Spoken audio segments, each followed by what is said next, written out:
Good morning +1 class. बेटा dipole moment को जो है कंटिन्यू करते हैं।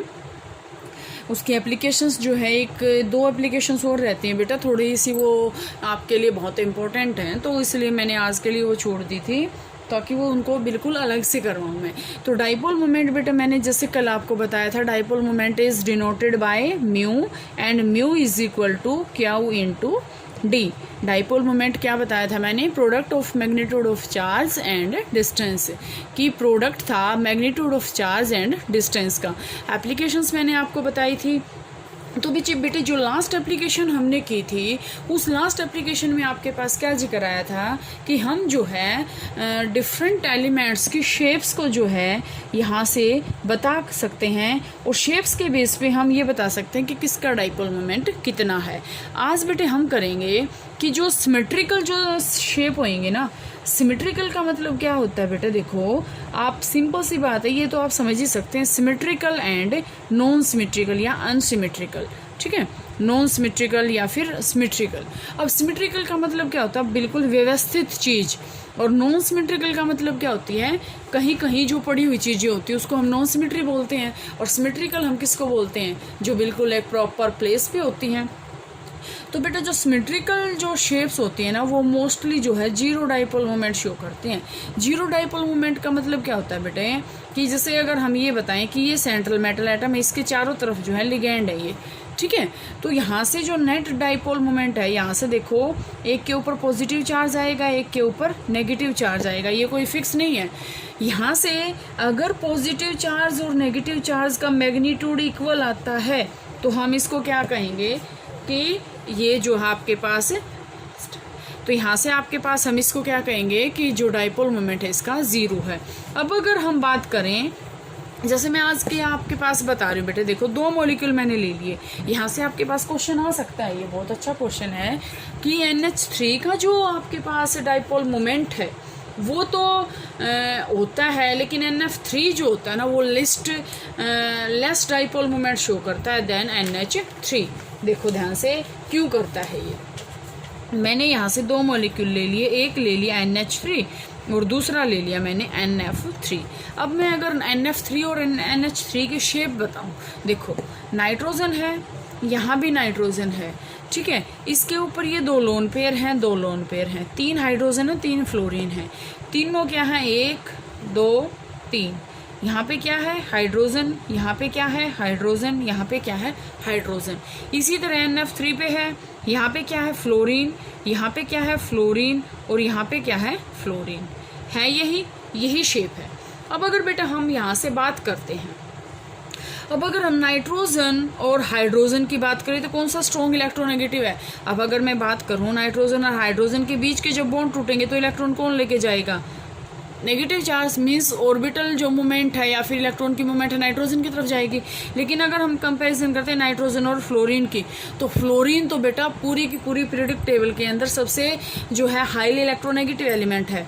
तो जब इसके बीच के जब ये इलेक्ट्रॉन टूटेंगे, जब ये देखो यहाँ से इलेक्ट्रॉन तोड़ने का मतलब क्या, बॉन्ड तोड़ने का मतलब क्या है, अब बॉन्ड टूटेंगे तभी तो पार्शियल पॉजिटिव और नेगेटिव चार्ज आएगा। अगर ये एज इट इज है तो इसका मतलब how can we say that they acquire any positive और negative charge, no this is not possible.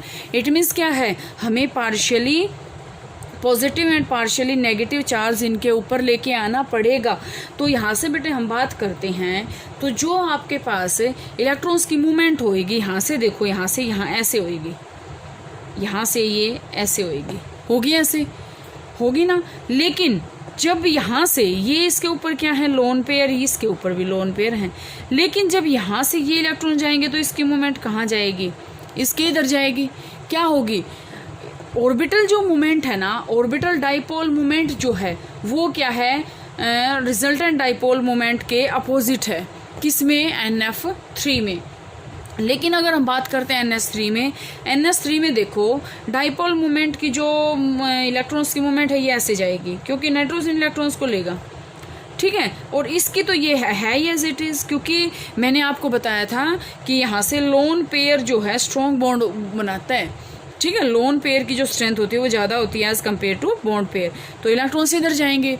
अब इसकी देखो, इसकी तो मूवमेंट सेम होगी, लेकिन इसकी मूवमेंट क्या होगी, अपोजिट होगी ना, इसकी मूवमेंट क्या होगी, अपोजिट होगी। इसकी वजह से बेटा आपके पास ये बहुत अच्छा क्वेश्चन है कि NF3 has less dipole movement than NH3। इसकी तो सारी की सारी शेप में एक में ही है, एक ही डायरेक्शन में डाइपोल मूवमेंट जा रहा है, ठीक है। लेकिन यहाँ पे क्या हो रहा है, ये इधर जा रहे हैं तो ये इधर जा रहा है। ये ऑर्बिटल जो डाइपोल मोमेंट है वो यहाँ से क्या है, NF बॉन्ड की कम है, लेकिन NH3 की क्या है, ज़्यादा है। बहुत अच्छा टॉपिक था बेटे, ये आपको यहाँ से इतना ये करना है। इसके बाद बेटे आपके पास क्या आता है, आप इसमें क्या लिखेंगे कि NF3 में जो ऑर्बिटल मोमेंट होती है वो इसके अपोजिट होती है, लेकिन NH3 में क्या होती है, उसकी डायरेक्शन में सेम होती है। इसकी वजह से इसका डाइपोल मोमेंट ज़्यादा होता है, इसका डाइपोल मोमेंट कम होता है। इसके बाद बेटे इसका जो नेक्स्ट एप्लीकेशन आती है वो इसकी एप्लीकेशन आती है कि हम जो है सिस और ट्रांस के बीच में, यहाँ से सिस एंड ट्रांस जो आइसोमर्स हैं उसके बीच में हम यहाँ से डिफ्रेंशिएट कर सकते हैं। हाउ, देखें ध्यान से। अब आपके पास बात आती है सिस और ट्रांस आपके पास होते क्या हैं।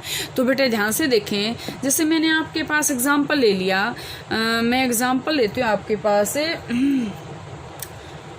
एग्जांपल मैं यहाँ से ले रही हूँ बेटे 1,2 डाइक्लोरो इथीन। देखो आपने 11th में नोमेनक्लेचर सीखा होगा, 1,2 डाइक्लोरो इथीन। इथीन का मतलब क्या है, कार्बन कार्बन के बीच में डबल बॉन्ड है। 1,2 डाइक्लोरो, दोनों पे क्या है, क्लोरीन, दोनों पे क्लोरीन। इस कार्बन के 3, इस पे 3, तो दूसरे क्या बच गए, यहाँ पे हाइड्रोजन और यहाँ पे भी हाइड्रोजन, ऐसे ही आएगा। तो ये क्या है, 1,2 डाइक्लोरो इथीन हो गया। अब अगर हम इसके बेस पे इसकी शेप बताएं कि सिस और ट्रांस आपके पास होता क्या है, वो यहाँ से डिफाइन करना है हमें क्या करना है, C डबल बॉन्ड C, यहाँ से क्लोरीन, इसके ऊपर भी क्लोरीन, इसके ऊपर भी क्लोरीन, इसके ऊपर भी हाइड्रोजन और इसके ऊपर भी हाइड्रोजन, ये आ गया। ये क्या होता है बेटा, इसका मतलब देखें ध्यान से, इसका मतलब क्या होता है इसके अंदर कि जो सिस ये आपके पास आता है, सिस, ध्यान से देख लें, ये आपके पास है सिस। अब बहुत सारे बच्चे तो इसको समझ गए होंगे कि सिस इसको किस बेस पे बोला है। देखो सेम प्लेन के अंदर, प्लेन क्या होते हैं, 4 होते हैं, ये प्लेन, ये प्लेन, ये प्लेन और ये प्लेन, 4 प्लेन हैं। कोई भी पेपर है, कोई भी हम बॉक्स ले लें, उसके कितने प्लेन होंगे, 4, अपर, लोअर, ये साइड और ये साइड, ऐसे ही होएगा। तो इसका मतलब क्या है, अब अगर ये प्लेन हम लेते हैं, इसके अंदर दोनों एलिमेंट्स की सेम हैं, दोनों एलिमेंट्स जो हैं सेम है, इसको कहेंगे हम सिस, इसको कहेंगे हम सिस। लेकिन अगर इसी के ऊपर यहाँ पे Cl आ जाए और यहाँ पे आपके पास क्या आए, Cl आए, और यहाँ पे क्या आए, H आए, और यहाँ पे क्या आए, H आए। अब देखो दोनों एक प्लेन में क्या है, अगर दोनों सेम कंपाउंड अपोजिट प्लेन में हैं, एक इधर है तो एक इधर है, एक इधर है तो एक इधर है, इसको हम क्या बोलेंगे, ट्रांस, क्या बोलेंगे, ट्रांस। और यहाँ से आपको नोट भी करना है बेटे कि जो डाइपोल मोमेंट होता है वो सिस का जो है वो ज़्यादा होता है एज कंपैरिजन टू ट्रांस। अगर हम यहाँ से बात करें कि जो सिस होता है ना, सिस आइसोमर है, उसका जो डाइपोल मोमेंट है वो तो होता है 1.9 डी/, लेकिन जो ट्रांस होता है उसका होता है 0। तो इसका मतलब सिस जो आइसोमर होते हैं उसका डाइपोल मोमेंट ज़्यादा होता है एज कंपैरिजन टू ट्रांस। इसके बाद इसका जो नेक्स्ट आता है बेटा वो आता है कि हम डिस्टिंक्शन कर पाएंगे ऑर्थो, पैरा और मेटा। आज का जो टॉपिक है ना वो अलग अलग वर्ड्स आ रहे हैं आपके पास, और आपने कभी भी नहीं पढ़ रखा होगा, ऑर्थो, पैरा एंड मेटा। अब जैसे सबसे पहले बेटे मैं आपके पास स्ट्रक्चर बनाती हूँ, ये बेंजीन का स्ट्रक्चर मैंने बना दिया, ठीक है, ये बेंजीन का स्ट्रक्चर बना दिया, ये रेजोनेंस स्ट्रक्चर में मैंने आपको करवाया था।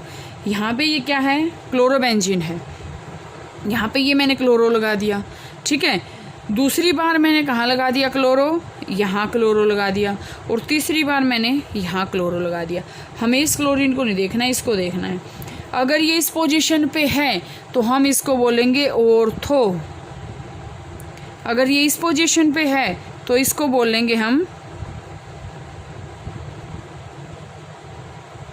मेटा, और ये इस पोजीशन पे है तो इसको बोलेंगे हम पैरा, ठीक है।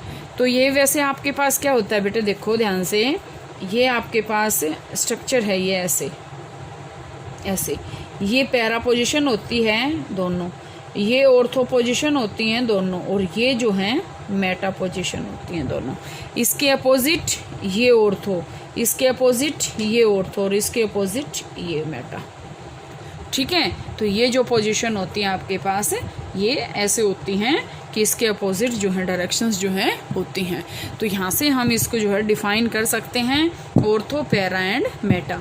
अब आपके पास जो पैरा आइसोमर होते हैं ना, पैरा पोजीशन है, उसकी जो डाइपोल मोमेंट है वो सबसे कम होती है, और ऑर्थो की सबसे ज़्यादा, उसके बाद मेटा की, और सबसे कम पैरा की। यहाँ से डाइपोल मोमेंट का जो टॉपिक है बेटा आपके पास फिनिश होता है। परसेंटेज आयनिक करैक्टर और है उसके न्यूमेरिकल, और वो जो टॉपिक है कल करवाते हैं।